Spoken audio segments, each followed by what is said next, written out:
সুতরাং তোমরা আমাকেই স্মরণ করো। আল্লাহ বলেন, সুতরাং তোমরা আমাকেই স্মরণ করো, আমিও তোমাদেরকে স্মরণ করব। তার মানে হলো, আল্লাহকে স্মরণ মানি আমি যেখানে থাকি, যে স্থানে থাকি, ওই স্থানে আমি আল্লাহর হুকুম, আহকাম, বিধি বিধান মানতেছি কি না, সেইটা স্মরণ করার নাম হলো আল্লাহকে স্মরণ করা। মুখে জপা, বাস্তবে পরিণত, এটার নাম হলো আল্লাহকে স্মরণ করা। তাহলে আল্লাহ তিনিও তোমাদেরকে স্মরণ করবে। তার মানে আল্লাহ তোমাদেরকে স্মরণ করবে মানে তিনি রিজিক দান করবেন, ফদিলত অনুগ্রহ করবেন, দয়া করবেন। এগুলো তোমরা আমার প্রতি কৃতজ্ঞ হও, মানে আল্লাহর শুকরিয়া আদায় করো। যে নিয়ামত দিয়েছেন তাতে শুকরিয়া আদায় করো, সন্তুষ্ট থাকো এবং অকৃতজ্ঞ হও না। মানে আল্লাহ তাআলার যে নিয়ামত রয়েছে সেগুলোকে অকৃতজ্ঞ হও না। হে মুমিনগণ, ধৈর্য ও সালাতের মাধ্যমে তোমরা সাহায্য প্রার্থনা করো। ধৈর্য, এক হলো ধৈর্য। আল্লাহর কাছে কিভাবে সাহায্য চাইতে হবে সেটার পদ্ধতি আল্লাহ তাআলা বলে দিয়েছেন। 1 নম্বর হলো ধৈর্য। বিপদ আসলে ভেঙে পড়া যাবে না, হতাশা করা যাবে না, ধৈর্য ধরে থাকতে হবে।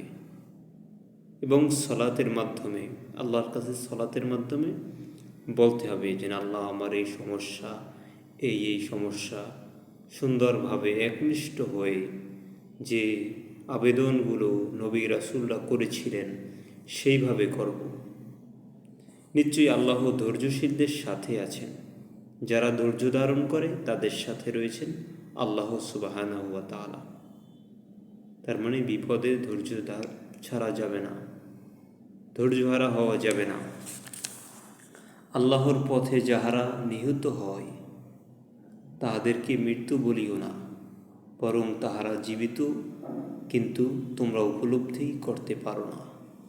আমি তোমাদেরকে কিছু ভয়, ক্ষুধা এবং ধন সম্পদ, জীবন ও ফল ফসলের ক্ষয়ক্ষতি দ্বারা অবশ্যই পরীক্ষা করিব।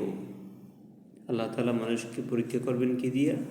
ভয় দিয়া, ক্ষুধা দিয়া, ধন সম্পদ দিয়া, জীবনের সমস্যার সম্মুখীন করে, ফল ফসলের ক্ষয়ক্ষতির মাধ্যমে, এগুলো দ্বারা আল্লাহ পরীক্ষা করবেন।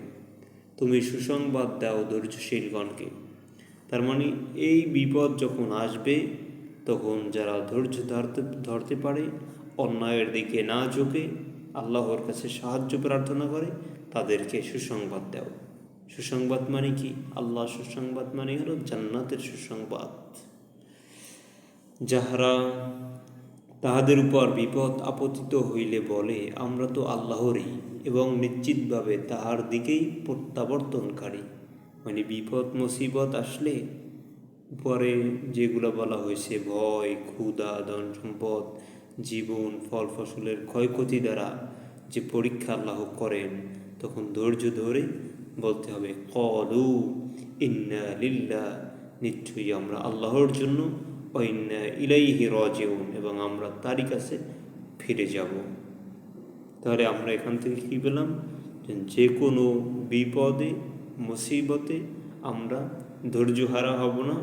তখন বিপদে এই আয়াতটি পড়ব, ইন্না লিল্লাহ, নিশ্চয়ই আমরা আল্লাহর জন্য, ওয়া ইন্না ইলাইহি রাজিউন, আমরা তারই কাছে ফিরে যাব।